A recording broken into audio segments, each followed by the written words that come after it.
Have you ever found yourself stuck at the edge of change?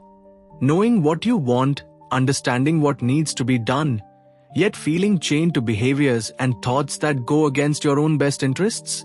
Imagine standing at the base of a towering mountain, a peak you desperately wish to summit, only to realize that mountain is not an external force. It's you. The doubts, the fears, the self-sabotage, it all lives inside. But here's the revelation. If you built it, you can climb it. This is your invitation to a journey deeper and higher than any before, to discover that the barrier you face isn't a punishment, but a message guiding you to self-mastery and fulfillment. Introduction: The Internal Mountain. Brianna Wiest paints the mountain as a powerful metaphor. Every self-limiting belief, fear, unresolved pain, or coping strategy is a stone on the path to your potential. These are not just random obstacles. They are constructed, often unconsciously, as desperate bids for safety and familiarity. But the pain of staying stuck will eventually outweigh the comfort of the known. The message is clear. The only way over this mountain is through the heart of your own patterns, stories, and scars. Transformation is a process, and self-mastery is the ultimate reward for enduring that climb. Chapter 1: The Mountain is You and Self-Sabotage as a Survival Strategy. What is the mountain? Wiest explains it's the block between you and your desired life. She reframes self-sabotage not as failure, laziness, or a fatal flaw, but as a subconscious coping strategy.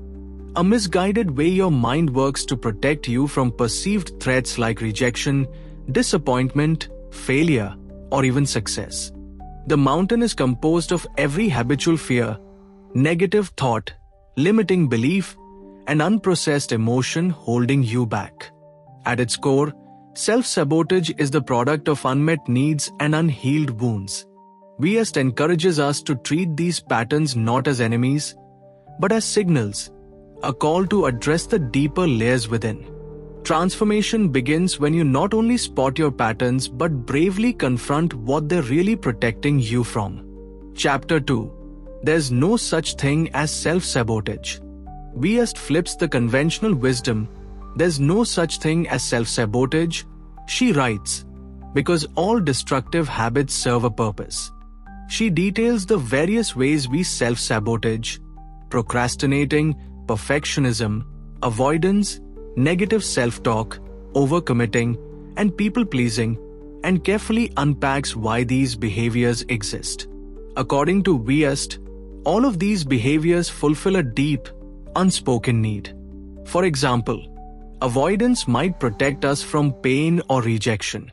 Procrastination can keep us safe from failure or the fear of success. Trying to please others may shield us from abandonment. The chapter pushes readers to use self-inquiry to uncover the real need behind every act of self-limiting behavior.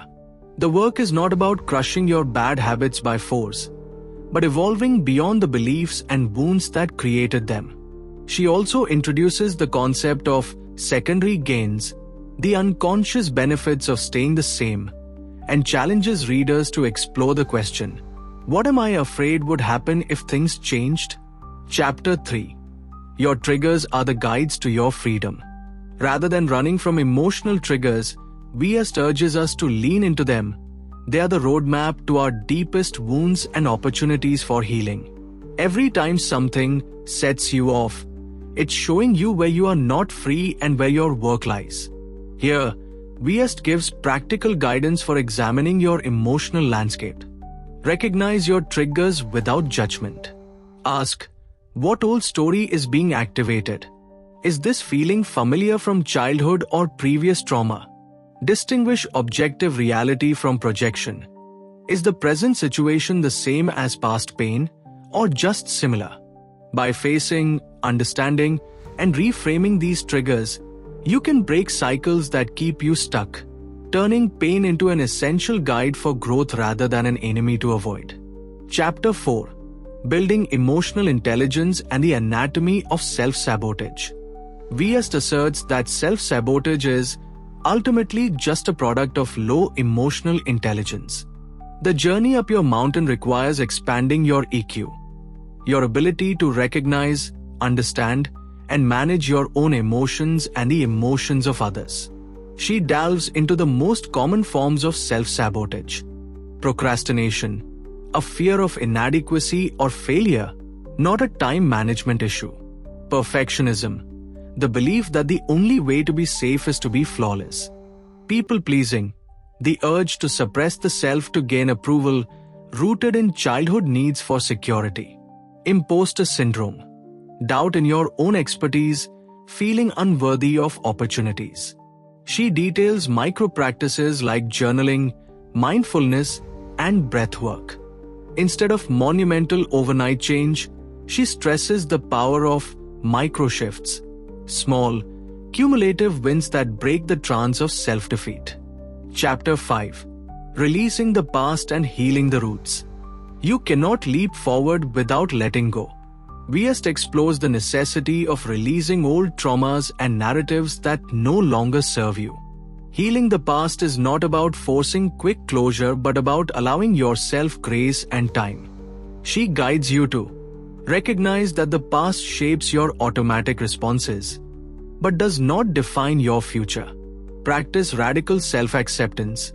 Let yourself feel and express old pain rather than denying or suppressing it. Use tools like journaling, therapy, somatic healing, and forgiveness exercises. She explains the importance of showing up exactly as you are during the healing process, imperfect, vulnerable, and open to new growth. Letting go of an old story, even if it hurts, creates space for a future built on possibility rather than pain. Chapter 6. Building a new future and reparenting. After you release the old, what next? Wiest discusses how to build a powerful, meaningful life by planning and committing to a new path. This chapter introduces inner child work, healing childhood wounds that show up as adult patterns, creating empowering principles for your life. Rather than drifting, you design your character with intention. Strategic planning. Break your big dreams into actionable, consistent habits with real deadlines. A transformative part of the climb is learning how to redefine your relationship with your inner child, the version of you that still hurts, hopes, and fears.